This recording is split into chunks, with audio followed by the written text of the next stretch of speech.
And now, the Hall of Fantasy. Welcome to the Hall of Fantasy. Welcome to the series of radio dramas dedicated to the supernatural, the unusual, and the unknown. Come with me, my friends. We shall descend to the world of the unknown and forbidden, down to the depths where the veil of time is lifted, and the supernatural reigns as king. Come with me and listen to the tale of the Castle of Lavoca.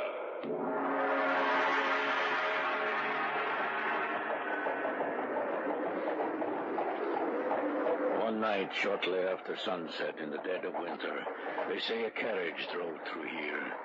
A carriage drawn by 4 cold black horses. The carriage, too, was black, and the driver was clothed in a livery of black. He whipped the horses and drove them as if his life depended on it.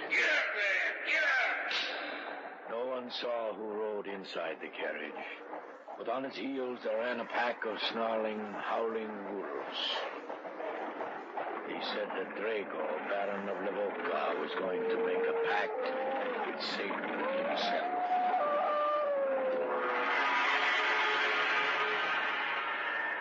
In just a moment, the Hall of Fantasy will present The Castle of Lavoca. And now for tonight's story, an original radio drama by Richard Thorne entitled The Castle of Lavoca.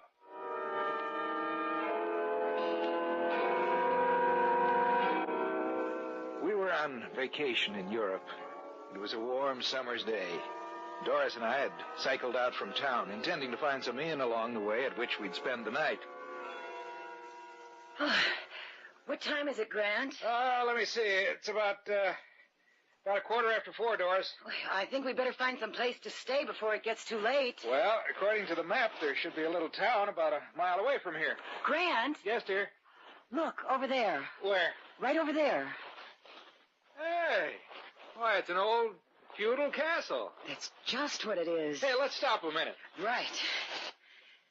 Well, will you look at that? Oh, I've never seen anything like it. It looks like like history come to life. A walled fortress.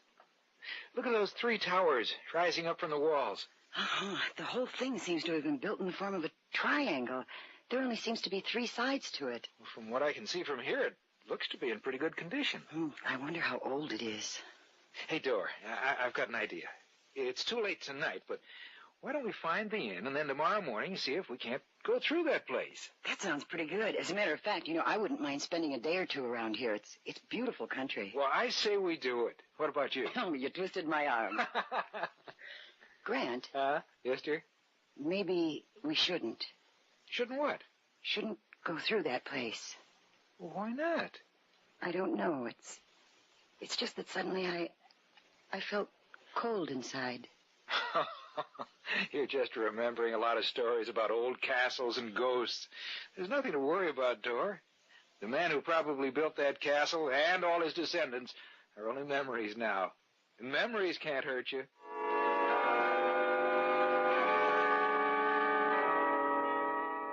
When we had first sighted the castle, I was quite surprised, because there was no indication of its existence on the map I carried. And what Doris had felt, I had felt also. When I first looked upon it, I felt, as she had said, cold inside. What it was, I didn't know. But that feeling had passed, and the only feeling I had was one of enthusiasm for the adventure that was to come the following day. About a mile from the castle, we found the town indicated on the map, a little place called Lavoca. It was no more than a village with a population of a few hundred. The inn was on the other side of the town, and as we pedaled through, the townspeople looked at us curiously. It took us only a few minutes to reach the inn and to enter it. A tall, dark man sat at a table, and he looked up as we passed him. Then he turned away again, obviously lost in thought. We were in a large room full of tables. There was no such thing as a reception desk, save for the bar at one side of the room, which served a double purpose, a bar and a registration desk. A large man with pounds of extra flesh stood behind it. Are you the proprietor? Do you understand English? I do. I was afraid... But I wouldn't. It happens that I do. Well, we'd like a room for 2 or 3 days. I hope you have something. All of my rooms are empty save one. It is occupied by the man you passed on your way in. I will be able to accommodate you. You are American? Well, yes, that's right. I'm surprised to see you with the world so close to war. Well, we won't be in this one. Perhaps. I do not have many visitors these days. The hospitality of my inn is offered to you. If I may be of service to you while you are here, please let me know. As a matter of fact, you can. In what way? Well, we passed an old castle on our way here. Do you think it'd be possible for us to... You must mean Lavoca Castle. Why, don't know its name. It's laid out in the form of a triangle. Yes. Yes, I know the castle. It has a particular significance to the people of this area. Well, can you tell us anything about it? Later. After you've had the evening meal, you shall hear of it. Come. I shall show you to your room.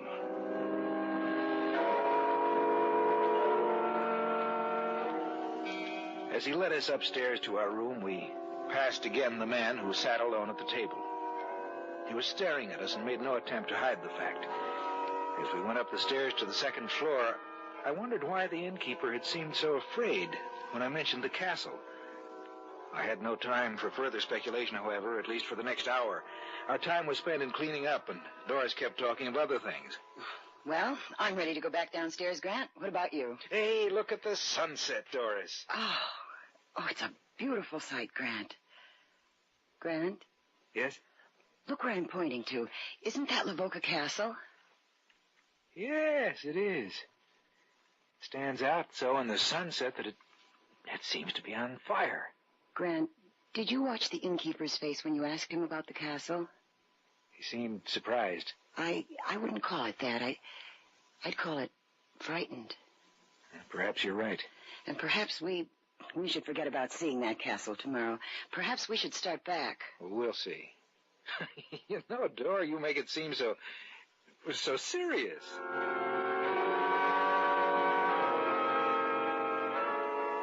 We stood there by the window, looking out at the medieval structure that stood there at the base of the mountains. That afternoon, when we had first seen the castle, it had seemed to be a beautiful relic of a dead past. But as we watched it, bathed in the redness of the setting sun, it seemed to be a mass of molten rock. Little by little, the sun slipped down, and the gray shades of dusk moved out towards the castle, advancing slowly, covering the walls with the dark shadows of night. And then it was gone from our sight, swallowed up in the darkness. I had a fantastic thought for a moment that Lavoca Castle was the dwelling place of death. The meal was excellent, and we were both quite hungry. At length, well, it was over, and our host walked over to us. Some brandy, perhaps? Not for me. You? Or perhaps later, not now. If you do not mind, I shall join you. Yes, of course. You say you wish to know about Lavoca Castle. Would you object to another at this table? I mean, another besides myself. Well, no, of course not. Marek? Yes? Marek, come here. What do you want? They desire to know of Lavoca Castle. There are strangers here? Yes, you must have seen us come in this afternoon. You were sitting right over there at that table. Oh, yes, I remember. Please, sit down, won't you? Thank you. Yes, I know of the castle. Perhaps more than anyone. Well, we'd like to learn some of its history. I will tell you the story. Then we shall see whether you are still interested in Lavoca Castle. The castle was built centuries ago, sometime in the late 1600s. It was built by Drago, the first and only Baron of Lavoca, a man renowned for his cruelty and his prowess in the arts of war. War was his life, the only life he knew, and he lived for the feel of a strong blade in his hand. He lived for one purpose, to kill. It is said that the only thing Drago feared was death. He dealt with it almost every day of his life, yet he feared it. He feared the day that he would die. It is said that he made a pact with Satan himself so that he would not die. This is the legend. One night, shortly after sunset, in the dead of winter, they say a carriage drove through here. A carriage drawn by 4 coal-black horses. Get out there! Get out! The carriage, too, was black, and the driver was clothed in a livery of black. He whipped the horses and drove them as if his life depended on it. Get out there! Get out! No one saw who rode inside the carriage, but on its heels there ran a pack of snarling, howling wolves. Those who saw what happened that night were frightened almost to death. The carriage drove straight to the gate of Lavoca Castle. And the huge drawbridge was lowered to admit an entrance.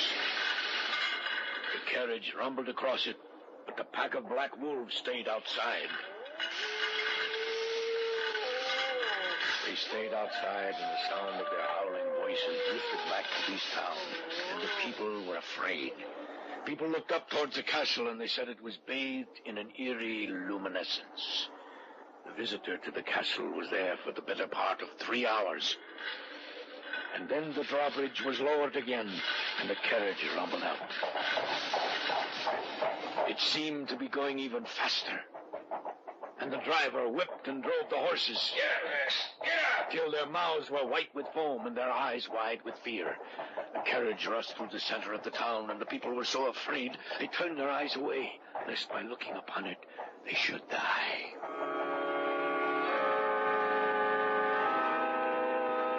There were those who said they heard the sound of a crying baby coming from inside the carriage, but they thought they were mistaken. The following evening, the news was brought to them that the Baron's son had disappeared and was nowhere to be found. And as the man stood before them, telling the townspeople of what had happened, the shadows grew together in the night, and from the distance they heard...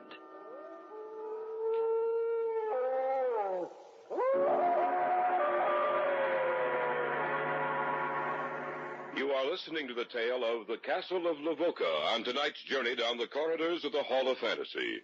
We'll return to our story in just a moment. And now back to tonight's story, entitled The Castle of Lavoca. We sat there around a large oak table and listened to a story so fantastic it defied description. There were 4 of us in that room, the innkeeper, Doris, and myself, and Mark, the storyteller. He continued with his story. The shadows grew together in the night, and from the distance they heard the howling cry of a wolf. The face of the Baron's servant blanched with fear, and he turned and made his way back to the castle. He never reached it alive. Well, of course, this is nothing but legend. Isn't that right? It is legend, yes, but it is also truth. But it can... What Marek says is true. I would stake my life on it. Let him go on with the story. I'd like a little brandy first. I thought perhaps you might. For you? Thank you, no.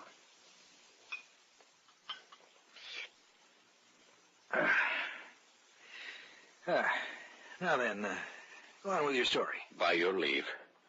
As I said, they found the servant outside the castle gate, and there was a great uproar about his death. But the Baron issued an edict that it was never to be discussed. And of course the people obeyed him, for by now they lived in superstitious fear of the Baron. I must add that the night the carriage appeared, that night the Baron's son was carried away. The war began. Of course, the Baron went off to the war and distinguished himself in the field. The war was over in due time, and the Baron returned to Lavoca Castle. He lived a quiet life in the years that followed. But 21 years to the night his son disappeared, it happened again. Again, it was a cold winter's night. The snow crunched under your feet, and the air was brisk and biting. From the north, the wind began to blow. Then from out of the night, the carriage appeared again. It was exactly the same as that which had happened 21 years before. Get up! Get up there! It was the same driver, the same carriage, and it even appeared to be the same horses. It flashed through the town and up the road leading to the castle, and in the back of it, the devil dogs ran, snarling and howling. Until the carriage rolled into the castle, and they sat outside as they had a generation before. But it was not for long, for in a few minutes the carriage appeared again. Get up! Get up there! There was no doubt about it this time, for very clearly the townspeople heard... No, let me go! Let me go! In the name of...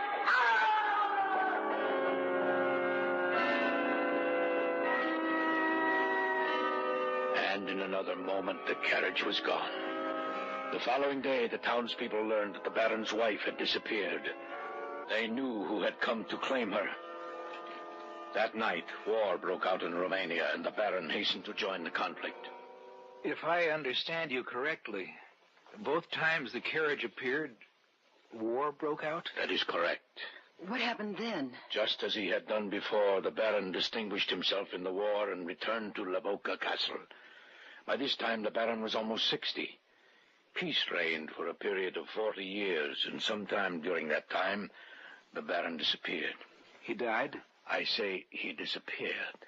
When did he die? There are no records of his ever dying.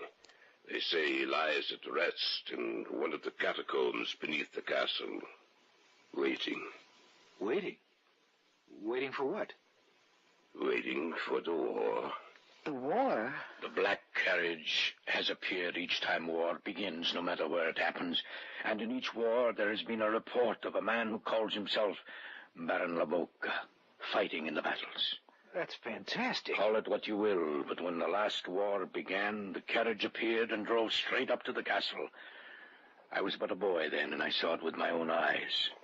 The night before that, we heard the wolves.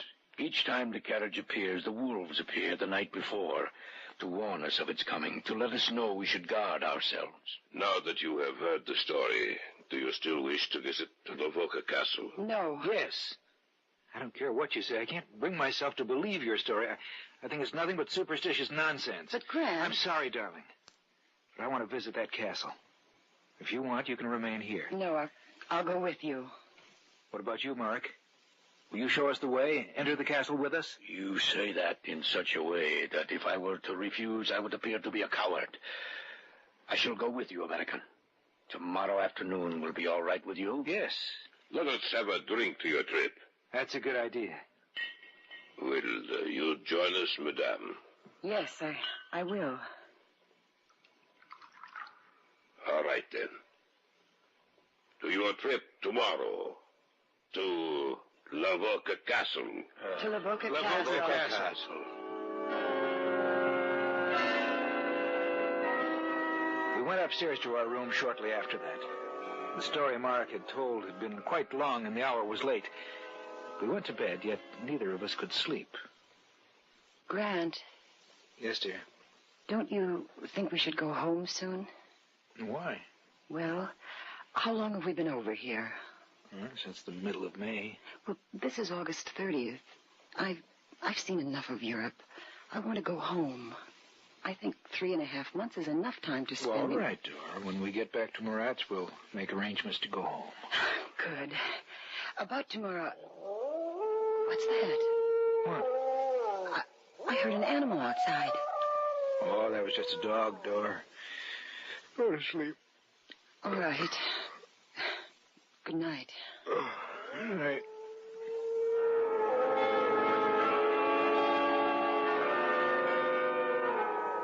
It was the following afternoon. For some reason, we hadn't been able to get started until late in the afternoon. It was after 3 o'clock when we started out. We discarded our bicycles in favor of horses, which Mark had been able to procure for us. The trip up to Lavoca Castle was uneventful, and within an hour we stood at the edge of the drawbridge, looking into the courtyard. Shall we go across? Of course. It doesn't show any signs of age. It has been perfectly preserved. I'll take you on a tour of the inside. We can leave the horses here. I'll give you a hand, Doris. That's all right, Grant. I can manage. All right. Now, just follow me. Marek led across the courtyard and into the gray building. The huge wooden doors were slightly ajar at the entrance, and with an effort, Mark pushed them open and led us inside. We were in a huge hall, which must have served as both a reception hall and a dining place. From there, he led us into the Baron's chambers, his wife's, which formed two sides of the massive triangle. Members of the retinue must have occupied the third side of the triangle. We visited each of the three towers which looked out across the countryside, giving a clear view of anything approaching. And then Marek led us down into the cells beneath the castle. Coming finally to another stairway, he turned to me.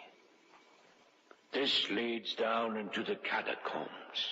Well, let's go down and take a look at them. Perhaps we'd... Oh, nonsense, Dor. We both have flashlights. I see you brought a gun, Mark. Nothing could hurt us. Let's go. All right. Oh, it seems colder down here. Yes, it does. I shall show you where they say Drago is sleeping. What time is it, Grant? Well, it's 7:30. Yes, we have been in the castle for several hours. We have been down here in the lower sections where there is no light for over an hour. I shall show you the Baron's resting place, and then we shall return to the inn. This is the chamber where he sleeps. Oh, Grant, there is someone in here. This isn't a joke, is it, Mark? I have never been down here before. It is no joke, as you call it. I want to have a look at him. No, Grant, don't. I can't believe it. This man seems to be sleeping, yet he's not breathing. Let's get out of here, Grant. All right. I've been nervous ever since I heard that dog last night. You say you heard a dog? Yes. There are no dogs in this area. No animal will come within miles of the town and castle. The animals fear it. That was no dog you heard last night. You mean? We have no time to lose. We must get out of here. Follow me. Yes.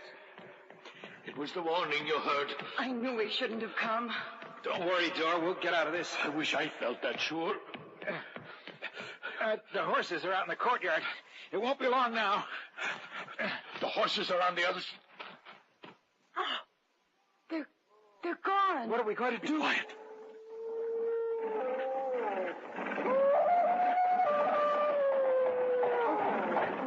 Get back over here in the shadows. Yes. Perhaps he will not see us. Grant, the drive... Be quiet. What's that noise? I don't know. The driver's pointing to the doorway. Oh. Grant. It's the Baron. Baron Lavoka. He's walking towards the carriage. Quiet. He's looking this way. Oh, he's turning away. He's getting into the carriage. Get up! Get up there!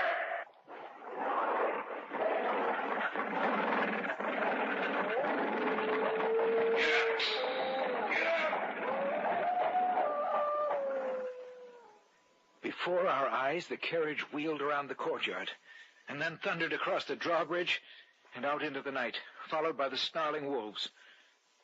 We found our horses later and went back to town. When we returned to the inn, the innkeeper was relieved to see us. The carriage drove through here a while ago. I thought you'd all be dead. Providence must have had an eye on us. Well, it will happen tomorrow. What will happen tomorrow? The war. The war will begin. The innkeeper was right. The night we saw the carriage in the courtyard of the Castle Lavoka was August 31st. On September 1, 1939, the Germans marched into Poland and the Second World War began.